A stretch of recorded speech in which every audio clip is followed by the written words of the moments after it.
Coming up on a positive note, I looked at her, I said, I'm doing the transplant.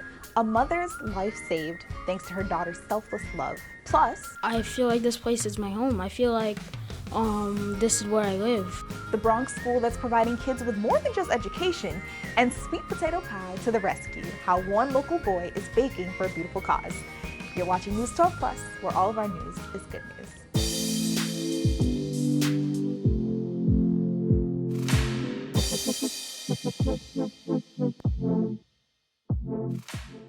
I'm Judea Murray, back with another half hour of heartwarming stories across our tri-state, starting in Connecticut, where a high school football team's had quite the history-making season, and trust me, it's not because of the record.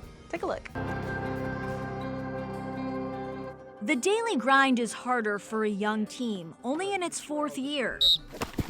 But this year, the team has a new coach who knows a thing or two about breaking down barriers. Stango really takes charge of the team. Coach is a very determined person. Coach always wants us to work our hardest. Jordan Davis front line, Ethan Matthew front line. Jennifer Stango Garzone is the first female head high school football coach in Connecticut history.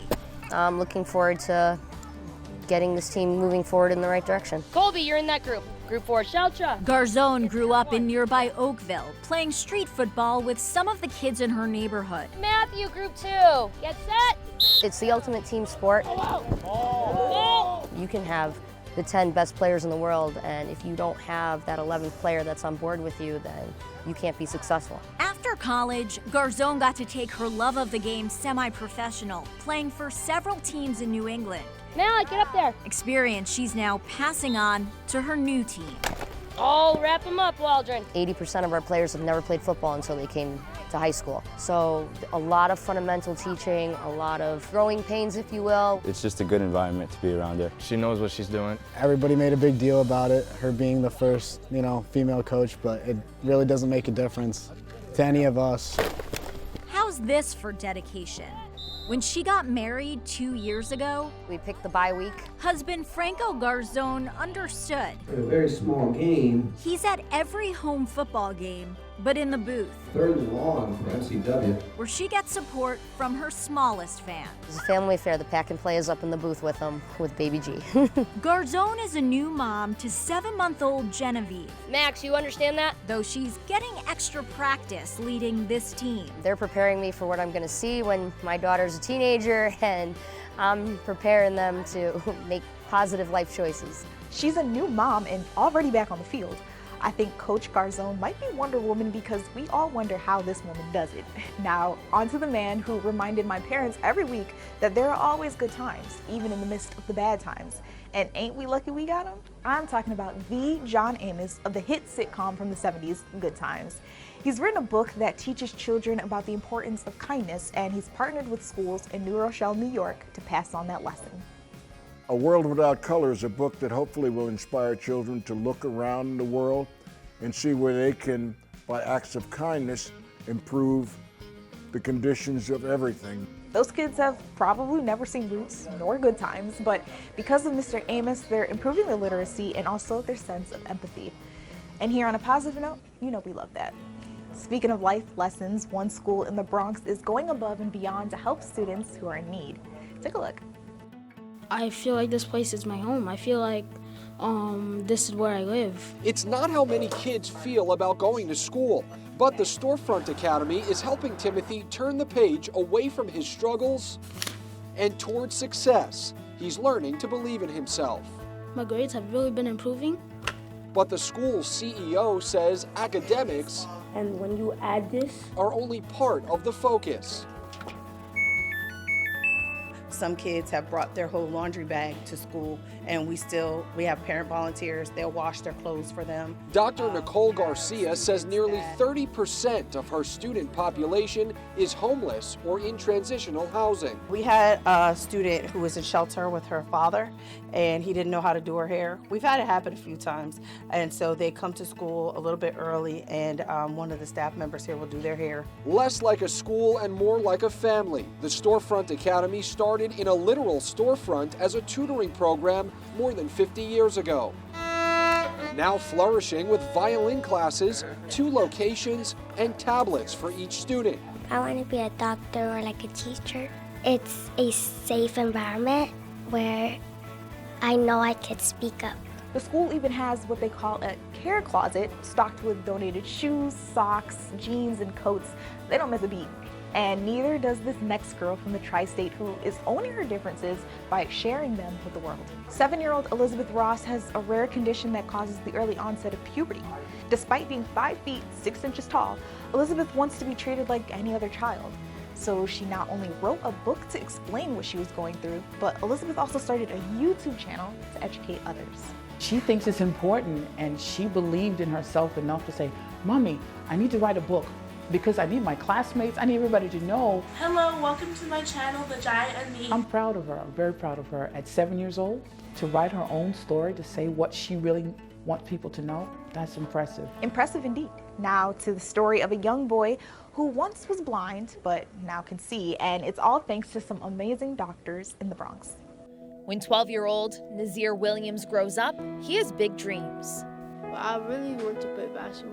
But that might not have been possible if it wasn't for a life-saving surgery. That's when they found the tumor. When Nazir came to see us, he had a very big tumor in the middle of his brain. He's been suffering from headaches since about 2015. Doctors needed to remove the tumor because it had gotten so bad, Nazir was losing his sight. And these are traditionally big tumors that are taken out through a lot of dissection through the brain and can be quite dangerous.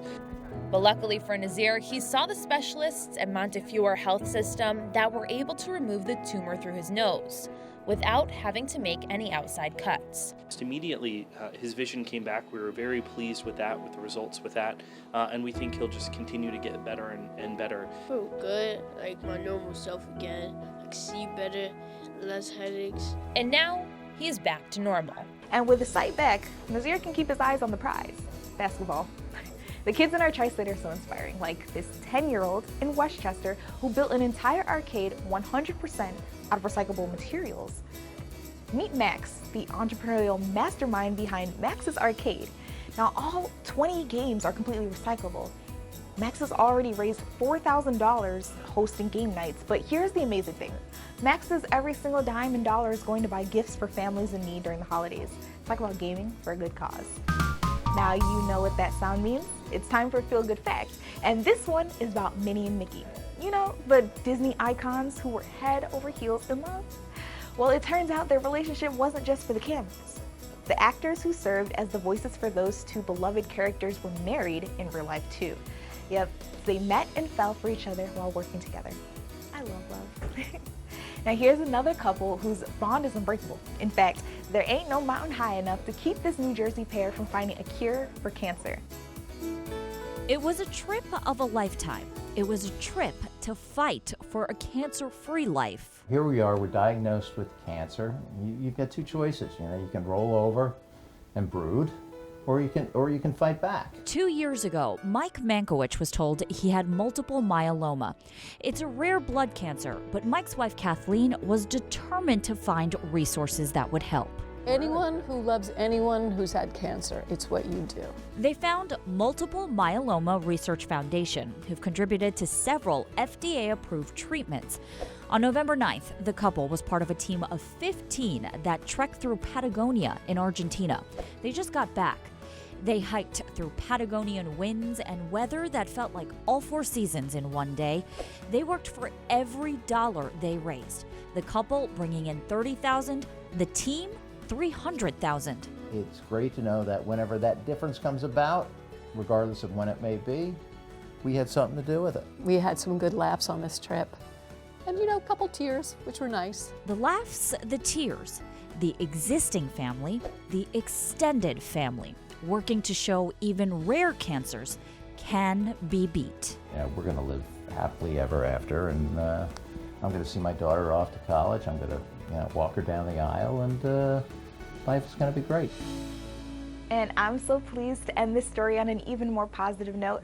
Mike's now in remission. Now let's talk about animals, because they always seem to make things even better. And when News 12 held a contest to find the cutest pets across our tri-state, the more than 4,000 entries we got did not disappoint. 15,000 votes later, I'm pleased to say the adorable results are in. We've got this little piggy who watches News 12 Long Island when she's not so deep in REM. This precious little lady Lola who tunes in faithfully to News 12 Westchester. Brody, who rants and raves over News 12 Hudson Valley. Loki, who's way cuter than his namesake, representing News 12 Connecticut. Augie, who can have all the treats his heart desires and is a huge fan of News 12 New Jersey. Shay here, holding it down for the Boogie Down Bronx. Sweetheart Peppa, who's all ears for News 12 Westchester, and 23 more fourballs who stole my heart at first glance.